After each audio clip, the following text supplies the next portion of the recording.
Сәлеметсіздер ме достар? Менің каналыма қош келдіңіздер. Каналға тіркеліп пікір жазуды ұмытпаңыздар. Ақырғы бәйге Ақан сері романынан жалғасы. Жаршының даусын күтіп тұрған, бастарына өңкей қызыл, көк, ақ шыт үшкілдеп байлаған балалар кекілдерін буынап, үкі таққан аттарын ойнақтатып шыға берді. Жеңіл ер тоқымды жарау аттар әсем билеп, бір қырындап, ойқастап, ауыздықтарын қарш-қарш шайнап, енді бірі ортекеше орғып, кейбірі қараңғы шыққан балықша, жондары жалт-жұлт етіп аласұрып, шыр көбелек айналып тулап, көкке шаншыла қарғып, ұзақ жарысты сезіп, қатты-қатты пысқырып, тұра қалып шегін шектеп, жер тарпып, өздеріне қадалған мың-мың көздің алдынан лек-легімен өте берді. Мойнын созақ қараған, аттарға ұмтыла түсіп, кейін ығысып тәртіпке келтірген аттылардың қамшысынан жасқанған жұрт шулап тұр. Әне, құлай көк пен топай көк, әй, ана бір сүліктей қара кімдікі? Ана қаз мойын біздің көк дауыл, дескен жұрт астыңғы еріне салпиып, жай басып, марғау аяңдап, кекіліндегі тұмарға таққан медалі жарқырап, топ арасында құлагер ете бергенде гу етіп орындарынан тұрып кетті. Жаршының жағында тыным жоқ, бас бәйге бір тұяқ алтын, боталы інген, тай, құлынымен бір үйір жылқы, екінші бір атан түйе, 10 құлынды бие, үшінші бір қоспақ, 5 құлынды бие, 10 қой, төртінші 3 құлынды бие, 5 қой, бесінші бір құлынды бие, күміс кісе. Бас бәйгеге Ояздың медалі бар, екіншіге күміс сағат, үшіншіге күміс таяқ. Ақан бәйгеші балаларға біраз еріп мөңкені тоқтатып алды да, ал қарағым жолың болсын, атқа шабудың әдісін білесің ғой, дегенмен мына бәйгенің сұрқы бөлек. Байқа, құлагерді тым қыспа, шаң қаптырып топ ортасына ыққа түсе көрме, жер жағында отырғайсың. Түйе тастан аса бері тақымды бір қысып, қарқындатып ал да, көк өзекке барын түс, ойлы қырлы өзек ішінде атыңды сәл теже, сүріндіріп алма. Одан шыға құлагердің көзін бір түртіп, қиқуды салып, басын еркін қоя берсең, ар жағын қанатымның өзі-ақ көрсетеді, деп құлагердің мойнынан құшақтады. Қанаты кең жазылған бәйгешілер айыл тұрмандарын ат үстінде отырыпты, бір тексеріп алып, айдаушының шаршы орамалына қарасты. Тықыршып, кісінеп, жер тарпыған сәйгүріктер көздері жайнап, ауыздықпен алысады. Айдаушы орамалды көкке көтеріп тұрып, серпіп қалды. Өрт дегендей дүр етіп, 500 ат жыла тартқанда аспан асты шайқалып, теңселіп кеткендей болды. Дүңк-дүңк кеткен қара жер қозғалғандай дірілдеп, тербеліп, тып-тымық ауаны 2000 тұяқтан ұшқан шаң көміп кетті. Құлагер кейінгі буынның алдында еді. Мөңке 2 тұманның ортасында, алдағы 4 аттылының шаңы жайылып, қосылғанша ашық алаңқаймен атына шаң қаптырмай келеді. Оң жағына қиыстай салып жеке дара отырайын деп еді, желдің аңғарып байқай алмады. Тегі күн еңкейе самалда басылса керек, ат тұяғынан ұшқан шаң тез сейілмей, жеңір қоңыр түбіт шәлше ұзақ қалықтап тұр. Оның үстіне құйрық тістесе, шапқан 10 шақты атта қалар емес. Кейде бастары озып, кейде амал жасағандай кейіндеп, қалмай келе жатқан кейбір аттардың жобасында мөңке таныды. Тарбадағайдың тарлан көгі, баянның буырылы, таразының тарланы, қалғандарын анық тани алмады.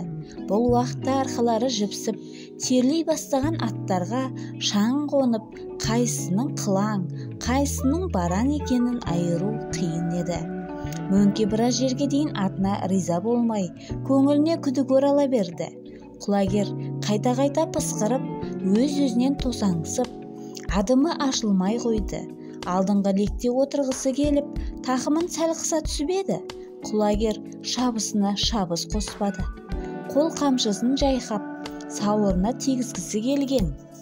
Баланың есіне ағасының құлагерге қамшы сала көрме дегені түсіп батылы бармады. Бұл айдау ел арасындағы ат жарыстардан бөлек бұрын соңды болмаған ерекше бәйге екенін мөңке сезіп келеді. Шыға бере аттарын тежеп, бірін-бірі қақпақылдап, алға салып, аңдып отыратын айладан гөрі 60 шақырым жерге талмай жететін сәйгүліктерінің қуатына сенімдері мол үрдіс бәйге. 500 мың аттың әрқайсысы өз елінде жүлде алып жүрген ерен жүйріктер, шыға көсілген тұлпарлар аз уақытта жер танабын қуырып ақ тастады. Анда-санда жан-жағына қарап, жер белгісіне зер салысқан мөңке оң жақ қолда шыр көбелек айналып қалып бара жатқан қалың шілікті көрді. 30 шақырымдай жер өткен екен, тура жарты жол. Осы тұста баланың да көңілі көтеріліп, тақымы қыза түсті. Тершеген арқа жазылып, көңілін ахан ағасының шалқыма әні тербегендей боп кетті. Бұл кезде еті қызып, бауыры жазыла бастаған құлагердің тұрқы ұзарып, бойы жеңілдеген еді. Ауыздығын шайнап, жұлқынып, маңдайын көтеріп, тұмсығын созып, басын сүзе түскен жануар лекте жөнелді. Құлагер көп ұзамай 4 атқа салып ұрып жетіп келді. Құлай көктің соңынан құйрық тістесе біраз отырған мөңке тізгінді тағы да шыжымдап босатып қатарласа берді. Мұрны делдейіп ысқытып келе жатқан құлай көк алақандай көзінің отты қиығымен өзіне тосын қатарласқан жат жүйрікке мынау қайдан тап болды дегендей алая қарап қояды. Ат үстіндегі қара саннан келер ұзын қонышты жеңіл етік киген тоқпақтай қара бала да жақтырмай қарады. Құлагерді танып келеді. 4 атты бұл кезде қара терге малынған екен. Құйысқан, айыласынан сабынданған ақ көбік көрінеді. Ала аттың езуінен көбік шашырайды. Мөңке құлагердің қамшылар жақ мойнына қолын салып көріп еді, ыстық екен, бірақ әлі терлемепті. Енді білінгелі тұр. Құлай көктің үстіндегі бала топай көктің баласына көзмен ымдағандай болып еді. Ол алға оза тартып бір қиыстай келіп, құлагердің қамшылар жағына түсті. Мөңке 2 баланың ортасында қалды. Екеуі де енді құлагерге таяна түсіп, қабырғаласып ортаға алып қыса бастады. Бұл да атқа шапқан әккі балалардың жұмысқы әдісі. Мөңке құлай көктің баласына жымия қарады. Енді екеуі де бір-бірімен көзбен сөйлесті. Мәттахан қара бала мөңкеге анда-санда оқ жыландай тесіле қарап, тынысы тарылып келеді. Аттарға оғы жоқ. Жанарында жеп жіберілік зәр бар. Ішінде не ойлап келе жатқанын кім білсін. Әйтеуір өртеніп келе жатқаны айқын. Екеуі де қатарласа ұзақ шапты.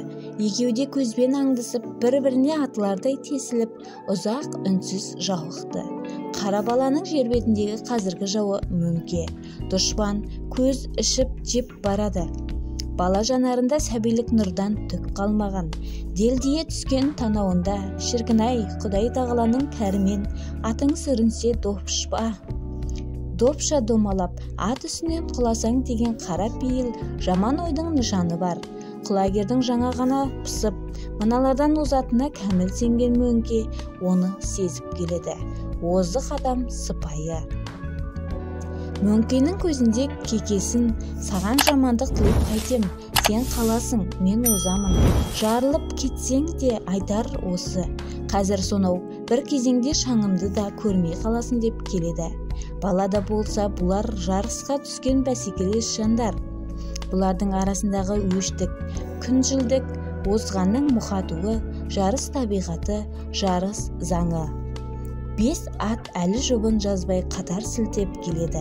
4 аттың үсті де енді сабынданып, балалар еңкейе беріп аттарының көзін сүрте бастады.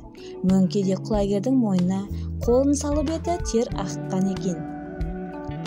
Терліктің астынан шаланың таба өткендей, тақымы да қызып жіпсей бастаған.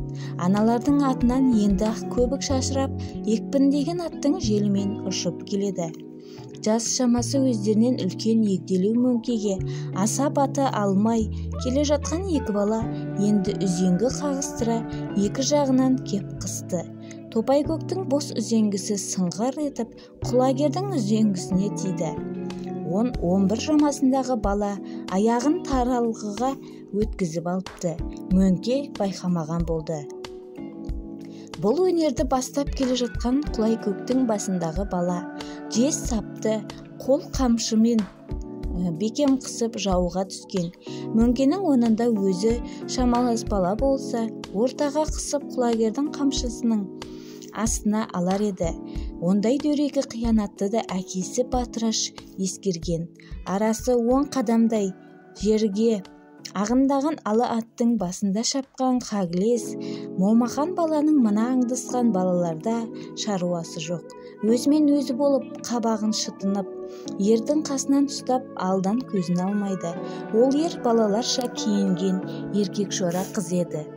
Шүңірек, қап-қара көзі болмаса, бет әлпеті тура әкесінен аумаған Батыраштың ұлының жүзін мөңке жаңа ғана аңғарды.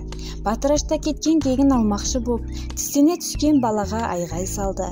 «Әй бала, атың болдыра бастапты, қинамасайшы, қара өкпе боп қалмасын». Бала күреңітіп үнсіз тістене түсті. «Ашуланба, қазір мен кетемін». Мөңке құлағының түбіне еңкейе беріп айғайлады да алысқа көз тастады. 3-4 шақырым жерде белдеулене жатқан өзек қарауытады. «Иә, сәт», деп еңкейе берген мөңке «Ал, қош болыңдар», деп тақымды қысып алып қиқуды сала тартты. Жермен жексен болып кешкі қосаяқша зымыраған құлагер құлағын жымитып бір-ақ уыс боп құйындай ұшты. Соңында ширатылған бұйрашаң ғана созылып барады. 4 балада келіскендей аттарына қамшы басып қатар ұшыртты. Қастарынан жеңіл сытылып кете барған құлагердің қарасын ғана алыстан көріп шаң қауып қала берді. Көзінен жас барлаған мөңке ердің қасына еңкейе жатып, тізгінді қыспай ұстап ат үстіне жапса түсті. Құлағының түбінен суылдаған желден басқа ештеме естімейді. Ат дүбірі де шықпайтын секілді. 490-900 жүйрікті атқа тастап, жалғыз құлдырап аққан жұлдыздай құлагер көкөзектің сайына құйысқаны сартылдап екпіндетіп түсе берді.